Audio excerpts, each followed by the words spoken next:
Lemon, totoo ba na masarap yung kape dyan sa kapihan sa Brooklyn? Napanood ko kasi yung video mo. Na-curious tuloy ako. Pwede bang Pwede bang tikman naman natin? Para naman alam natin kung talagang masarap. Baka naman niloloko ka ng mga mami mo.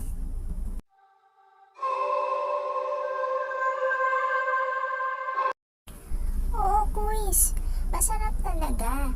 Hindi naman natin kailangan tikman eh. Naririnig ko kasi mga customers pag sinasabi nilang ang sarap.